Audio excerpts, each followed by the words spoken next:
नमस्कार। सत्य बहुमत के YouTube चैनल पर आप सभी का स्वागत है। आज हम एक ऐसी विशेष चर्चा करने जा रहे हैं और मेरे साथ हैं, मेरी बाईं तरफ हैं श्री अवधेश जी जो यूपी के आजमगढ़ से आए हैं, और मेरी दाईं तरफ श्री राम प्रकाश यादव जी हैं और वो भी आजमगढ़ से यूपी से आए हुए हैं। आप सब लोगों का बहुत बहुत स्वागत और दर्शकों का भी बहुत धन्यवाद और बहुत स्वागत। आज हम बात करेंगे राजनीतिक व्यवस्था की। हम ये समझना चाहते हैं कि अंग्रेज़ों से आज़ादी लेने के पश्चात हमने कैसी राजनीतिक व्यवस्था का आरंभ किया, कैसी राजनीतिक व्यवस्था हमने शुरू करी, जिसका परिणाम आज 2024 तक सिवाय भ्रष्टाचार, सिवाय अपराध और सिवाय गंदगी के, बेरोजगारी के, महंगाई के कुछ भी नहीं निकलता। गरीबों की गरीबी और बढ़ी, अमीर लोग, चंद मुट्ठी भर लोग अमीर ज़्यादा बन गए और गरीब गरीबी बनते रहे। आज हमारी किसानों की भी हालत दयनीय है, मजदूरों की हालत दयनीय है, और सभी समाज के सभी वर्गों के अंदर कुछ चंद मुट्ठी भर लोगों को छोड़कर बाकी सब एक व्यवस्था, लाचारी और मजबूरी का जीवन जीने के लिए विवश हैं। हम आज ये समझना चाहते हैं कि भाई हमने क्यों ऐसी राजनीतिक व्यवस्था पकड़ी, या क्यों ऐसी राजनीति, या राजनीतिक व्यवस्था है क्या। हम सबसे पहले अवधेश जी से समझना चाहेंगे कि भाई हमने ऐसी क्या राजनीतिक व्यवस्था को स्वीकार किया जिसकी वजह से ये सारे दुष्परिणाम निकले, बलात्कार निकले, अपराध निकला, भ्रष्टाचार निकला और कोई भी एक अच्छी व्यवस्था नहीं आई। अवधेश जी। जी, सबसे पहले जो है बहुत बहुत धन्यवाद। आप स्टूडियो में हमको बुलाए, इसके लिए आपको तहे दिल से जो है शुक्रिया करते हैं। जी जी धन्यवाद। कि हम जो है बहुत दिनों से सोचते थे कि सत्य बहुमत पार्टी का नाम तो श्याम मोहन जी से हमने बहुत दिनों से सुन रखा था जी। और हमने उनसे कहा था भी एक बार हमको जो है चौधरी साहब से हमसे एक बार मुलाकात करवा दीजिए। जी जी, आज मुलाकात तो ऐसा समय चक्र जो है घूमते घूमते आया कि आज जो हुआ संजोग आपसे मिला। जी धन्यवाद। तो जो देश में आप एक नए तरह की चर्चा कर रहे हैं कि जो वोट का बहुमत होना चाहिए, न कि जो सांसदों के बहुमत से देश चलना चाहिए। जो 272 का जादुई आंकड़ा के नाम पर जो है इस देश को ठगा जा रहा है, बेरोजगारों को ठगा जा रहा है, लोग अशिक्षित हैं, जिसके बहुत सारे दुष्परिणाम हैं। अमीर अमीर होता जा रहा है, गरीब गरीब होता जा रहा है, लाचार लाचार होता जा रहा है। इसका दुष्परिणाम केवल जो सांसद का बहुमत है। यदि वोट के बहुमत से, जैसा कि मैंने आपके जो है पार्टी का विचार पढ़ा, अगर वोट के बहुमत से जो है सरकारें चलने लगी तो ये जो देश में हमारा जो भ्रष्टाचार है, सांसदों का जो भ्रष्टाचार है, जो खरीद फरोख्त है, बीच बीच में जो है सरकारें बदल जा रही हैं। लोग जो है सरकार के सामने जो है नतमस्तक हैं। जो प्रदेश की गवर्नमेंटें हैं वो भी बीच बीच में जो है नतमस्तक हो जा रही हैं। कम से कम यह समस्या तो देश से समाप्त हो जाएगी। जी। हम समझ रहे हैं जी। कि आपने जो अभी तो मुझको लग रहा है कि आप दिल्ली में प्रयास कर रहे हैं। एक ऐसा समय आएगा कि आपके पास बहुत सारे जो दीपक हैं, जैसे गगन जी हैं और रजत जी हैं, महेश भाई हैं, श्याम मोहन हैं, जो आपके एक अलग दीपक हैं, जो आपके न रहने पर भी यह पार्टी को जो है, पार्टी के विचारों को बहुत आगे तक ले जाएंगे। मुझको लगता है कि ये तब तक ले जाएंगे जब तक कि आप वोट के बहुमत को हासिल नहीं कर लेंगे। जी जी जी जी। और आज की राजनीति में देखिए अवधेश जी, सबसे बड़ी विडंबना क्या है कि किसी भी पार्टी का, चाहे वो कोई भी निर्दलीय है या किसी पार्टी का उम्मीदवार है, यदि वो उम्मीदवार हार जाते हैं तो उसके साथ साथ, उस उम्मीदवार के साथ साथ जो उसके मतदाता हैं वो भी नगण्य हो गए जी, वो भी हार गए सारे के सारे। ऐसा क्यों है? आज जो जिस मतदाता ने वोट दे दिया उसने तो अपना काम पूरा कर दिया ना। जी। तो आज की राजनीति में मतदाता का, हारे हुए मतदाता का, हारे हुए उम्मीदवार का कोई भी प्रभाव, महत्व या भूमिका है ही नहीं जी। तो ऐसी राजनीति के अंदर आप देश का विकास कैसे संभव है? खाली एक नारे गढ़ दिए विकास विकास विकास, उससे तो विकास हुआ नहीं। वो पिछले 10-12 साल से तो हम देख ही रहे हैं मोदी जी के शासन में। नहीं, जो विकास की ये लोग बात करते हैं एक छलावा है। जो हमको ये 5 किलो राशन देते हैं, किसानों को जो 2000 रुपये देते हैं 6 महीना के अंतर्गत, ये उससे ज़्यादा कई गुना वसूल लेते हैं टैक्स के माध्यम से। आप देखिए रेलवे का किराया कितना बढ़ गया है, मेट्रो का किराया बढ़ गया है, खाद जो है ज़्यादा महंगी मिल रही हैं, दवाइयाँ महंगी मिल रही हैं, शिक्षा महंगी मिल रही हैं, बेरोजगारी बढ़ रही है। तो हमारा विकास कहाँ हुआ? हम तो विनाश की तरफ बढ़ रहे हैं। हमारा विकास हुआ नहीं, हम जो है धीरे धीरे विनाश की तरफ जा रहे हैं। और एक ऐसा वक्त आएगा चौधरी साहब, आप देखिएगा कि लोग खाने बगैर मरेंगे। इन्होंने कहा कि हमने कोरोना में लोगों बीमारी से भी मरेंगे जी। जैसे अगर हमारे पास भोजन नहीं है तो हम बीमार हो जाएंगे, और जब बीमार हो जाएंगे तो हम बेरोजगार हो जाएंगे, और जब बेरोजगार हो जाएंगे तो फिर बीमारी आ जाएगी। ये जो हमारा गरीबी का दुष्चक्र है, इस गरीबी के दुष्चक्र में और हम फंसते जाएंगे। जैसे एक हाथी जो है जब दलदल में फंस जाता है तो जितना निकलने का प्रयास करता है ना तो उतना ही फंसता जाता है।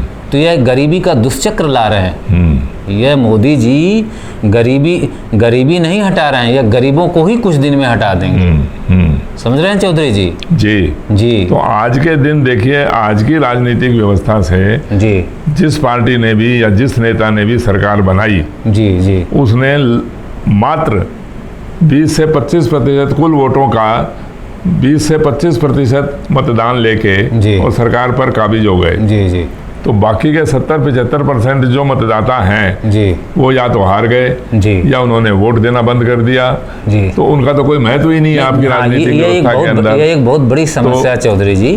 जैसे कोई लड़का जो है अगर वो एग्जाम देता है, अगर वो 33% से बिलो नंबर पाता है तो उसको फेल कर दिया जाता है। लेकिन भारत देश में जो लोग 32% वोट पाए हैं, 33% वोट पाए हैं, उनकी सरकारें बन जाती हैं। उनकी सरकारें ज़्यादा बनती हैं। जबकि 70% वाले जो है उनकी सरकार नहीं बन पाती है। जबकि नियम यह होना चाहिए कि जितने लोगों का 70% मिला करके है उनको सरकार में बैठाओ और इनको विपक्ष में बैठाओ। लेकिन देखिए एकता की कोई कीमत है ना जी। जब 70% वालों को विचार एक नहीं है जी, उनके लगभग अलग अलग तरह के विचार हैं जी। और सारे मुख्यमंत्री बनना चाहते हैं, सारे प्रधानमंत्री बनना चाहते हैं जी, और सारे के सारे MP MLA बनना चाहते हैं, मंत्री बनना चाहते हैं। तो ये कैसे होगा? ये तो नहीं हो सकता ना। 70% लोगों की विडंबना ये है कि वो इतने महत्वाकांक्षी हैं सब के सब लोग, वो एक विचार से एक लीडरशिप के अंदर नहीं है। सबके अलग अलग पार्टियां हैं, अलग अलग झंडे हैं, अलग अलग चुनाव निशान है जो कि पहले नहीं होते थे, बाद में होने लग गए। तो क्यों होने लग गए ऐसे? देश के अंदर खंड खंड हो गई है सब राजनीतिक पार्टियां। हर रीजन के अंदर, हर क्षेत्र के अंदर अलग अलग पार्टियां हो गई, जाति के आधार पर, धर्म के आधार पर और अपने अपने समुदायों के आधार के ऊपर। तो ऐसा क्यों हुआ? ये एक विचार से क्यों नहीं बात करते आज देश में जो समस्या है वह जातियों का आधार लोग क्यों बनाए? क्योंकि अपने सांसद को उनको लाना है। जो लोग सबसे ज्यादा जाति का विरोध करते हैं, चाहे कोई भी पार्टी हो, अमूमन सब पार्टियों देखिए, चाहे वह जो है कांग्रेस हो, चाहे बीजेपी हो, चाहे बसपा हो, चाहे सपा हो, कोई भी कॉन्स्टिट्यूशन ले लेते हैं तो सबसे पहले उसमें एक डाटा आता है कि इसमें जो किस कास्ट के लोग ज्यादा हैं। अच्छा, इसमें सबसे ज्यादा भूमिका जो है मीडिया की भी होती है। वह बार बार कहता है कि यादव इतने हैं, ब्राह्मण इतने हैं, क्षत्रिय इतने हैं, अति पिछड़ा इतने हैं, मौर्यों की संख्या इतनी है। तो सबसे ज्यादा तो जो चौथा स्तंभ है हमारे देश का, मीडिया भी एक चौथा स्तंभ है। बिल्कुल कारण है वो। यही सबसे ज्यादा भ्रम इस देश में, अगर कोई भ्रम फैलाता है तो मीडिया भ्रम फैलाती है। अगर यह मीडिया सही हो जाए, जो कास्टलिज्म है, कास्टलिज्म की जो समस्या देश में है वो समाप्त हो जाएगी। सबसे पहले जब ये आंकड़ा देते हैं तो पार्टी क्या सोचती है कि हमारी सरकार बने, चाहे कोई भी आ जाए। जो आप उत्तर प्रदेश की घटना आप देखे होंगे, 39 सांसद जीते हैं। कोई अखिलेश का विचार मजबूत नहीं था कि 3 साल 4 साल में उनका विचार मजबूत हो गया। कोई मऊ में जो है राय है तो राय ने उनको वोट दे दिया।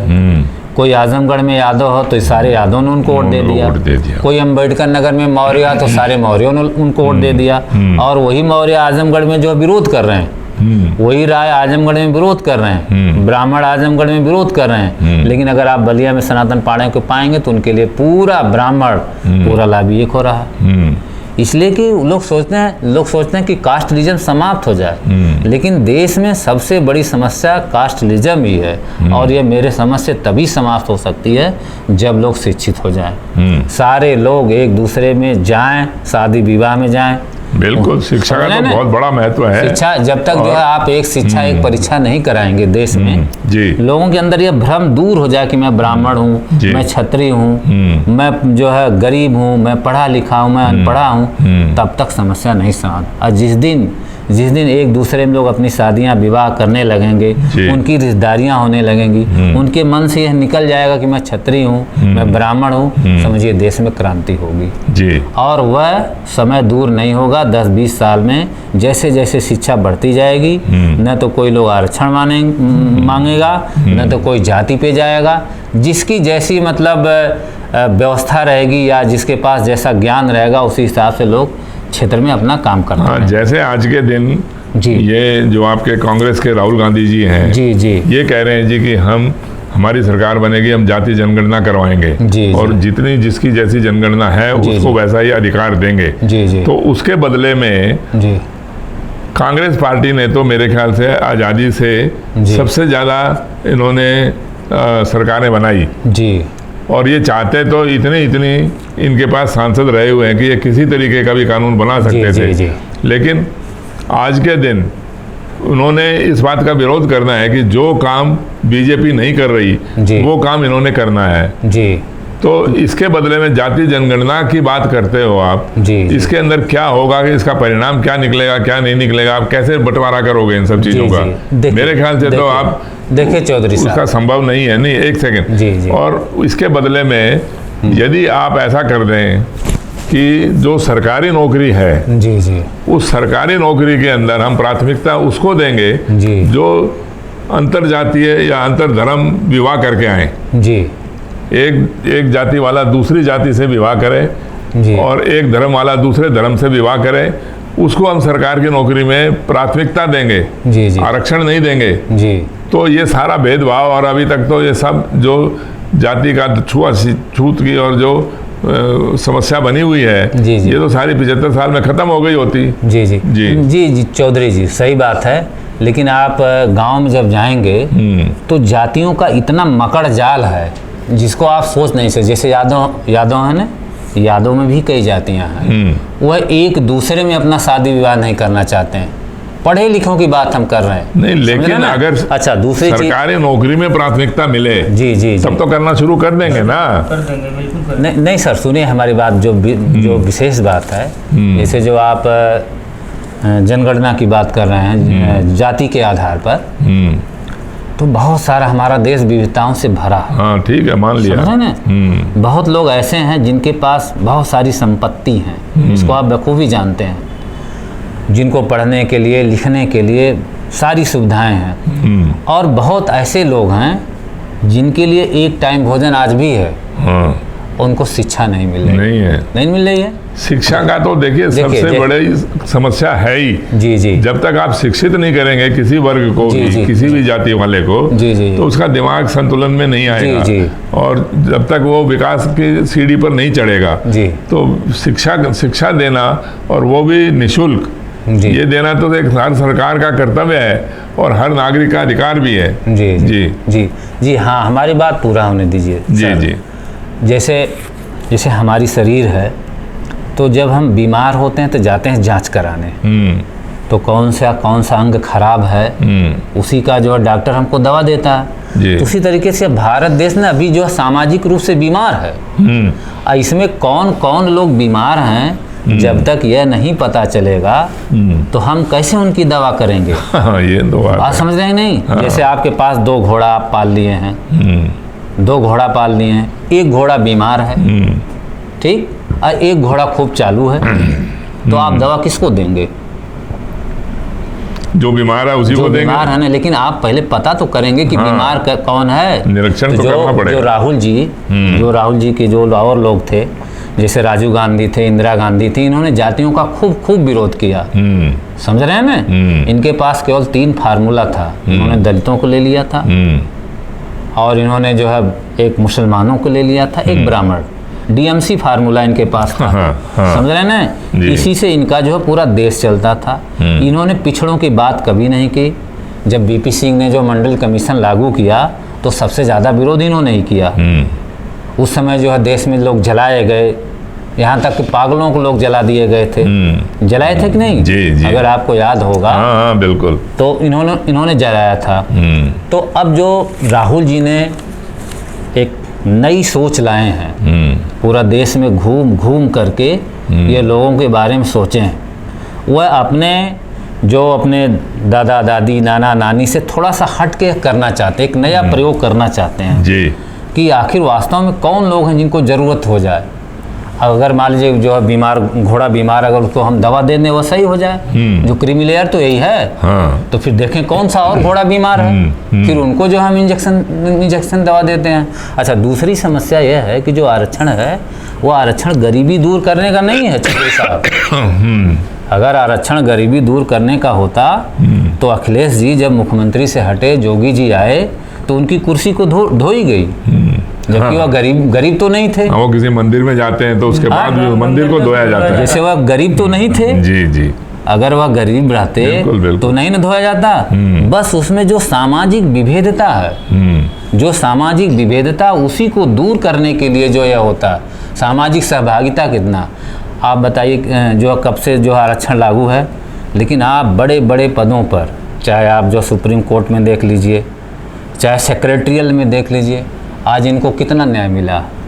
तो जो राहुल जी एक नई सोच लेकर के चले हैं, अब इनकी सोच कहाँ तक सही है वो तो आगे बताएगा, लेकिन इन्होंने सोच को जो आगे बढ़ाया है ये सोच सही है चौधरी जी। लेकिन अवधेश जी, आप ये देखिए, आप जाति जनगणना करके जी या और भी कुछ अनाज बांट के, जी, जब आपको इनके वोटों की जरूरत ही नहीं है जी, उसके बिना भी आप सरकार बना सकते हो। जैसे कांग्रेस को देख लो या बीजेपी को देख लो, जी, एक समुदाय को, किसी भी मुसलमान को या किसी ब्राह्मण को, ठाकुर को लेके ये सरकार बना लेते हैं। जी, इनको सबके वोट चाहिए ही नहीं। जी। अब जो हमने सत्य बहुमत की बात करी, तो सत्य बहुमत के अंदर जब वोटों के बहुमत से सरकार बनाई जाएगी तो उसके अंदर तो किसी भी नेता को सबसे ज़्यादा वोट लेने पड़ेंगे, और सबसे ज़्यादा वोट चाहे वो मुसलमान के हों, हिंदू के हों, ठाकुर के हों, ब्राह्मण के हों, किसी के भी हों, दलित के हों, पिछड़ों के हों, तो सबके वोट लेने पड़ेंगे ना। और सबके वोट लेने के लिए सबके कल्याणकारी योजना बनानी पड़ेगी। ये तो नहीं हो सकता ना कि आपने खाली एक वर्ग के वोट लेके आप सरकार बना लोगे। नहीं, ऐसा तो संभव है ही नहीं सत्य बहुमत के अंदर। ऐसा नहीं है। हाँ जी। तो ये सत्य बहुमत पार्टी का जो विचार है, सत्य बहुमत की राजनीति का जो विचार है, ये सारी समस्याओं का समाधान है। जी। आज का जो राजनीति है वो समस्या है और सत्य बहुमत समाधान है। इन्हीं सब बातों को लेते हुए आज हम इस कार्यक्रम का समापन करते हैं। बहुत बहुत धन्यवाद आपका, बहुत अवधेश जी, और हाँ जी, राम प्रकाश जी, बड़ी खुशी जी, बहुत धन्यवाद आपका, बहुत, और आगे भविष्य में भी मिलते रहेंगे। ठीक सर, धन्यवाद।